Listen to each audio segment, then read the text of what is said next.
So I got another technique analysis video sent to me, and I don't know this gentleman. He's a friend of one of my clients, I believe.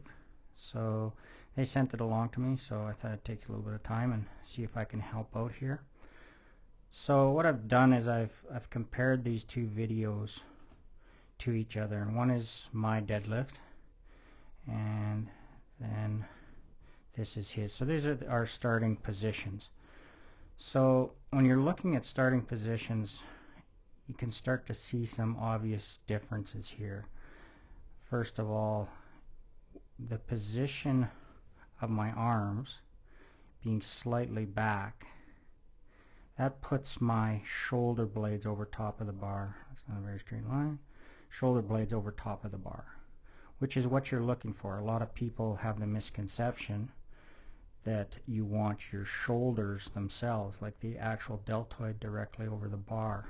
But in fact, this puts you behind the bar, and that is going to cause this, which is a very rounded back right at the beginning.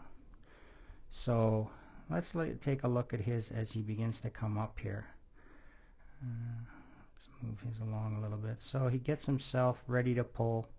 He starts moving. It actually shifts him forward a bit because the bar is not going to come off of the ground in that position that he was initially at. So this is the position he wants to start in, or thinks he wants to. Notice he even shifts back a little bit, and then as he begins to pull, it starts pulling him forward until his shoulders are actually over the bar, or his shoulder blades are over the bar. What you notice here, though, is his angle of his back from the time he started to try and pull to the time, it's hard to tell here because the camera's moving around, but his back angle got flatter. So now the bar has basically just started to move off of the ground, and his back angle is much flatter, and his knees are almost already straight, even though the bar is hardly moved. So he's getting very little drive from his quads here. Also, pay attention to where his hip angle, or where his hips are at here. As he begins to come up, the hips are not moving much at all, yet the back angle is changing. That tells me that basically everything is being done by the lower back. And then as he gets to his knees, past his knees, then slowly the hips begin to come forward. And in this position, I can, even though the plates are in the way, I can tell that he's not really locked out with his hips. He doesn't have a really good straight line here. It's almost a bit of a forward angle to his body here. And what I want people to see most of all is, let's go back to his next rep, where he stops here. Let's draw a straight line, because the most efficient way to move a heavy weight is in a basically straight line. So let's draw a straight line here, and let's see how well he does to do that.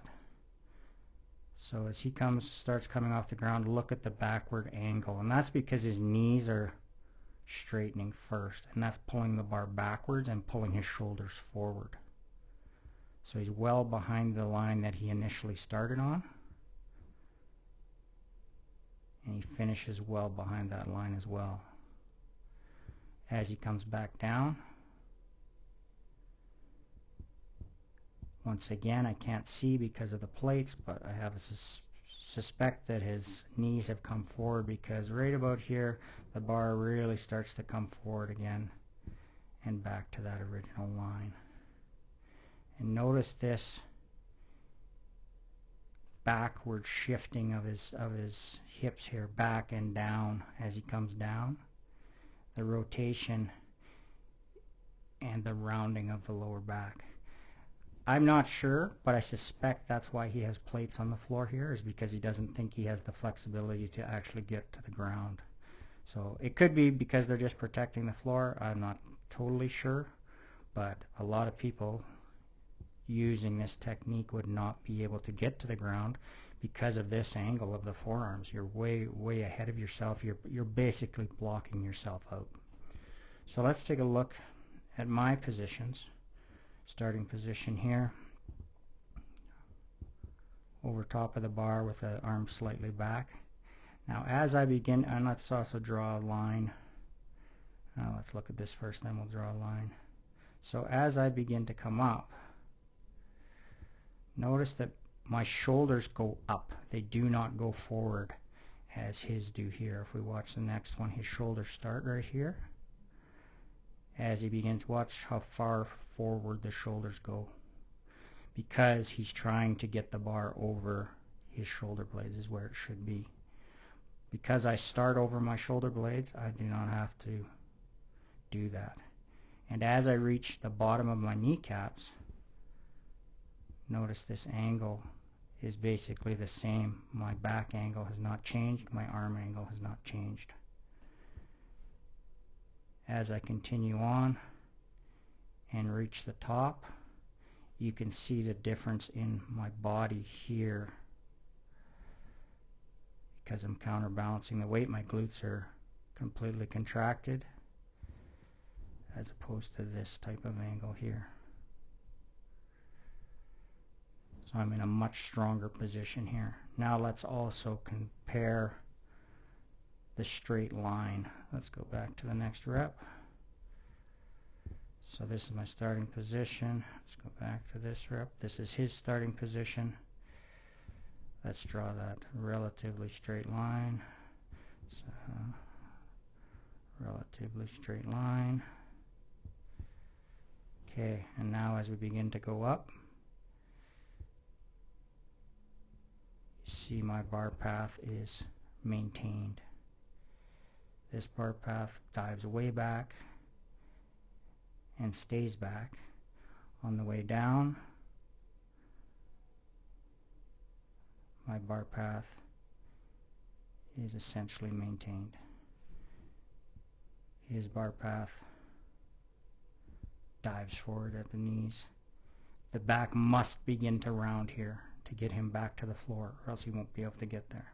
So you can notice the lower back is rounding pretty significantly. So I hope people can see the differences in those two positions. And where you start has a lot to do with where you're going to finish. So if you're not setting yourself up right from the beginning, you're going to have a hard time, and you're going to be putting yourself in some dangerous positions. So I hope this helps somebody out. Talk to you again soon.